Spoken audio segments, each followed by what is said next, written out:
Odur. Elmlərin arasında dərəcə var. Hansı biri-birinə üstündür? Şək yoxdur. O üstünlüyü necə? Şək yoxdur ki, elmlər özü özlüyündə fərqlənir. Hansı elm, hansı elmdən daha üstündür? Şək yoxdur. Məsələn, bütün elmlər hamısı Emil, başqası üçündür.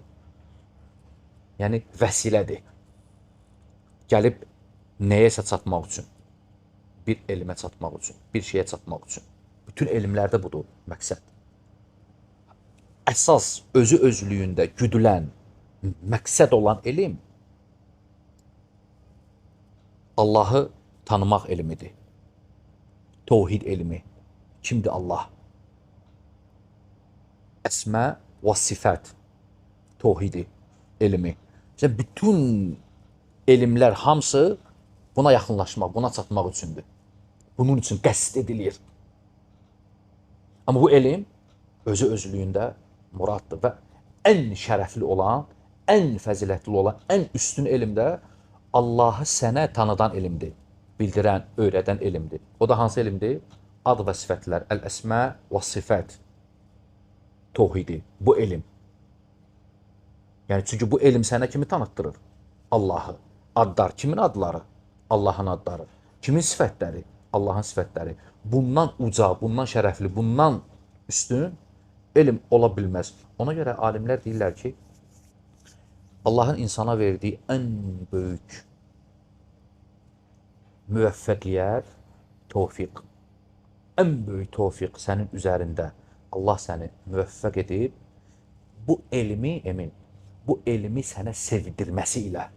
Yəni, hər kimə ki, o müsəlmana ki, Allah subhanahu və teala özünü tanıtdıran elmi sevdirib, hirs qəlbinə salıb, hərislik verib ona, sevir bu elmi. Sən bu elmi sevirsənsə, Allahı sevirsən. Düzdür? Ona ən böyük müvəffəqiyyət, tövfiq verib Allah subhanahu və teala. Xüsusən indiki zamanda. Sən bu elmdə gücləndikcə, öyrəndikcə şirinlik alırsan, ləzzət alırsan, dadırsan.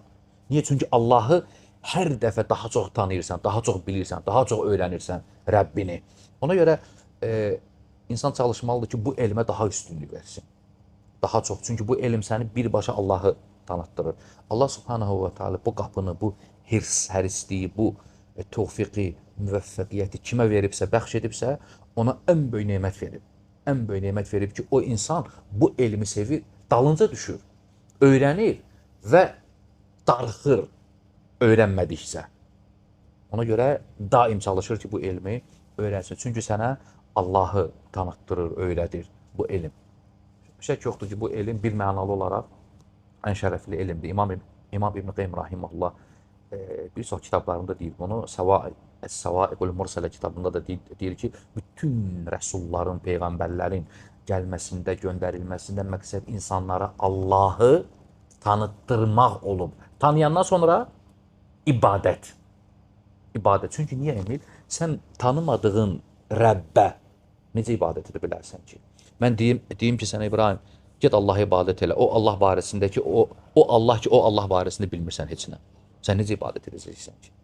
Cahil qaldığın Allah'a, haqqında heç nə bilmədiyin, kimliyini bilmədiyin Allah'a insan necə ibadət edə bilər?